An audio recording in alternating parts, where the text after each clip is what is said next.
రాత్రి అయింది, పడుకున్నాడు. పడుకున్నవాడు కౌసల్యను ఉద్దేశించి మాట్లాడుతున్నాడు.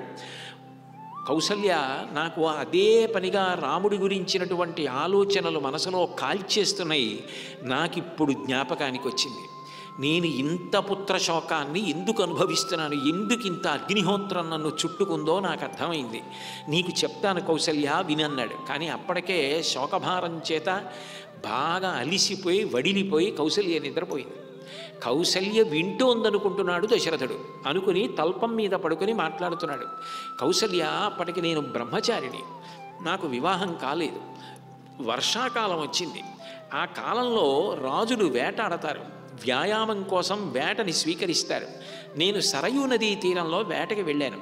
చీకటి పడిన తరువాత క్రూర జంతువులు నది యొక్క నీరు తాగడానికి వస్తాయి. శబ్దాన్ని బట్టి బాణాన్ని ప్రయోగించి లక్ష్యాన్ని భేదించే విద్య నాకు తెలుసు. అందుకని మాటు వేసి ఒక పొదచాటున కూర్చున్నాను.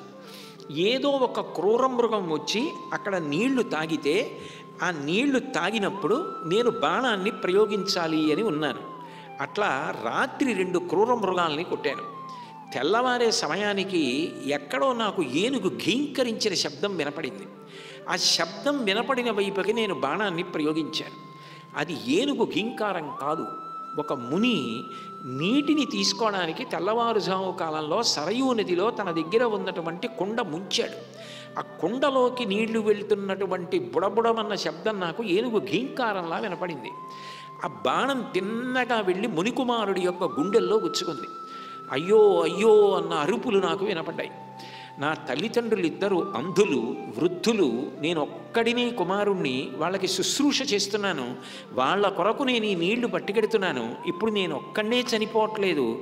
అంధులైనటువంటి నా తల్లిదండ్రులు సేవలు పొందలేరు. ఇప్పుడు వాళ్ళు కూడా మరణిస్తారు. ఎవరో రాజు ఒక్క బాణంతో 3 చంపేశాడు అని ఏడుస్తూ అరుస్తున్న అరుపులు వినపడ్డాయి. నా చేతిలో పట్టుకున్న ధనుర్బాణములు జారిపోయాయి.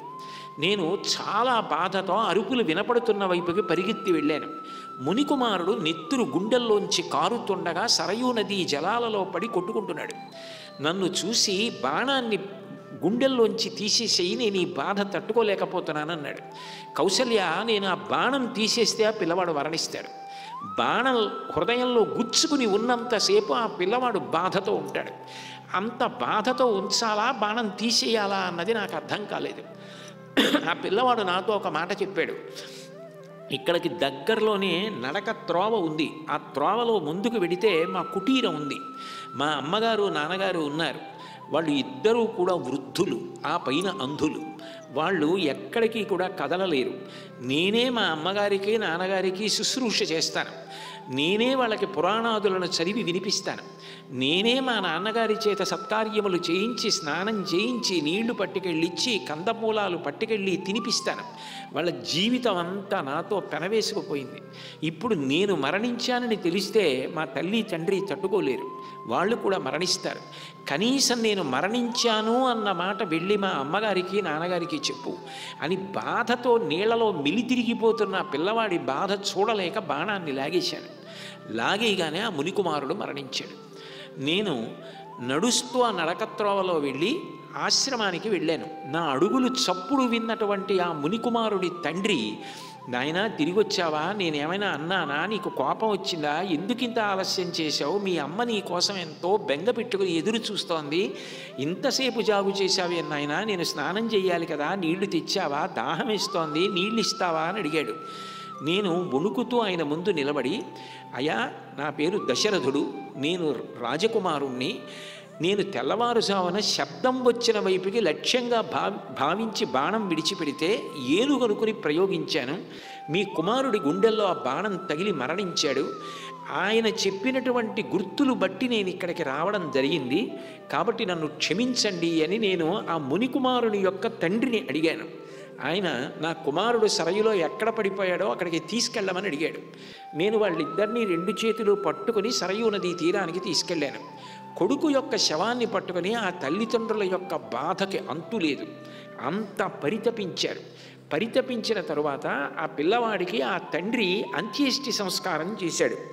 చేసినప్పుడు ఒక విచిత్రమైనటువంటి విషయం జరిగింది. ఆయన ఆ అంత్యేష్టి చేస్తున్నప్పుడు ఆ కుమారుడు ఆకాశంలో లేచి నిలబడ్డాడు. నిలబడి ఆ పిల్లవాడు తండ్రిని పలకరించి, తండ్రి, మీరు నాకు ఇటువంటి ఉత్తమ గతులు కలగాలని నేను పడిపోయిన తరువాత నా ప్రేతాన్ని పట్టుకుని ఆశీర్వచనం చేశారు. తండ్రి, నువ్వు సగరుడు, శిబి, దిలీపుడు, జనమేజయుడు, నహుషుడు మొదలైన చక్రవర్తులు ఎటువంటి పదాన్ని పొందారో అటువంటి పదాన్ని అంధులం వృద్ధులమైన మాకు సేవ చేసిన కారణము చేత పొందెదువుగాక అన్నాడు. నేను మీ శుశ్రూష చేసినందుకు, తల్లిదండ్రుల పాదములకు సేవ చేసినందుకు ఉత్తమ గతులకు వెళ్ళిపోతున్నాను, స్వర్గలోకానికి వెళుతున్నాను. స్థానమస్మి మహప్రాప్తో భవతోహ పరిచారణాత్ భవంతావిపి చ క్షిప్రం మమ మూలముపైష్యత. మీరు కూడా కొద్ది కాలం తర్వాత అమ్మా నాన్నగారు నేను ఏ స్వర్గలోకానికి వెళ్ళిపోతున్నానో అక్కడికి వచ్చేస్తారు. మీ పాద సేవ ఎంత గొప్పదో నాకు అర్థమైంది. తల్లిదండ్రుల పాదములు సేవించి శుశ్రూష చేసినందుకు అటువంటి స్థితిని నేను పొందుతున్నానని ఆ పిల్లవాడు వెళ్ళిపోయాడు. అప్పుడు ఆ ముని నా వంక తిరిగి ఒక మాట అన్నాడు, నిజానికి నువ్వు వచ్చి చెప్పకపోతే నీ తల అప్పుడే 1,00,000 ముక్కలైపోయి ఉండేది దశరథ. ఎందుకనంటే యద్యేతదశుభం కర్మ నత్వం మే కథయేహి స్వయం ఫలేన్మూర్ధా స్మతే రాజన్ సద్య శతసహస్రథా. ముని ప్రాణములు నువ్వు తీశావు, కావాలని మాత్రం నువ్వు చేయలేదు. కావాలని చెయ్యకుండా కేవలం అది ఒక క్రూర మృగం అనుకుని బాణం వేశావు. పిల్లవాడు చనిపోయాడు. కానీ నువ్వు వెళ్ళిపోకుండా పిల్లవాడి యొక్క మరణ వార్తని మాకొచ్చి చెప్పావు. అట్లా చెప్పకపోయి ఉంటే నీకు తెలియక చంపావు కాబట్టి బ్రహ్మహత్యా దోషం వచ్చి ఉండేది కాదు. కానీ వృద్ధులైన మాకు కొడుకు మరణం గురించి చెప్పని దోషము చేత నీ తల విడిపోవడానికి ప్రయత్నించగానే పగిలిపోయి ఉండేది. అయినా కూడా నేను నీకొక్క మాట చెప్తాను చూడు.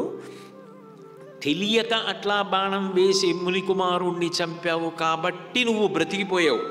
అజ్ఞానాధికృతం యస్మాదిదం తేనైవ జీవసి అపి యద్య కులం నస్యాత్తి ఇక్ష్వాకూణాం కుతో భవాన్.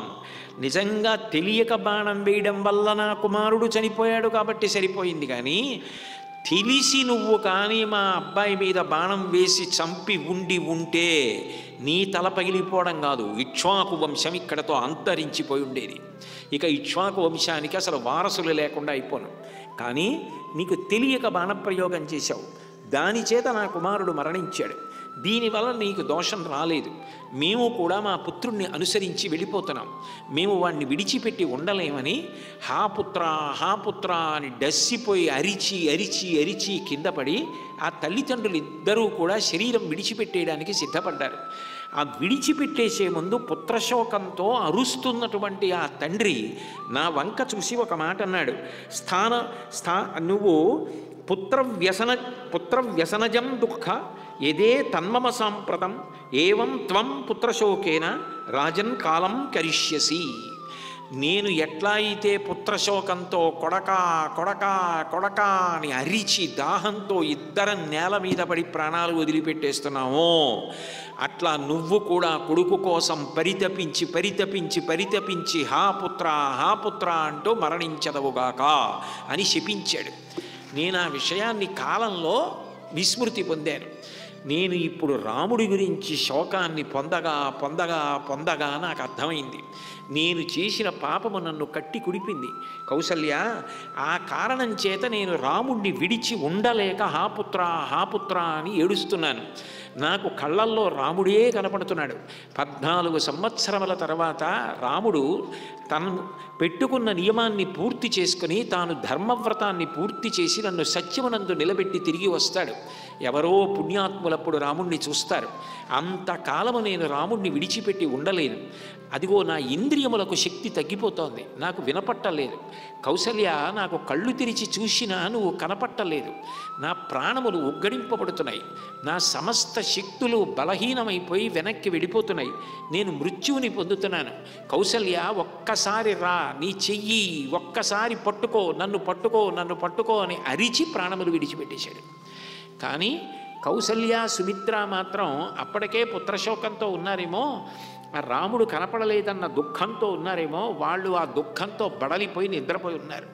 అసలు దశరథుడిది చెప్పాడని కానీ, దశరథుడంత బాధపడ్డాడని కానీ, కౌసల్యని లేవమన్నాడని కానీ, కౌసల్యకి కానీ సుమిత్రకి కానీ వినపడనే లేదు. తెల్లవారింది, రాజు నిద్రపోతున్నాడు అనుకున్నారు. కౌసల్య సుమిత్ర కూడా నిద్రలోనే ఉన్నారు.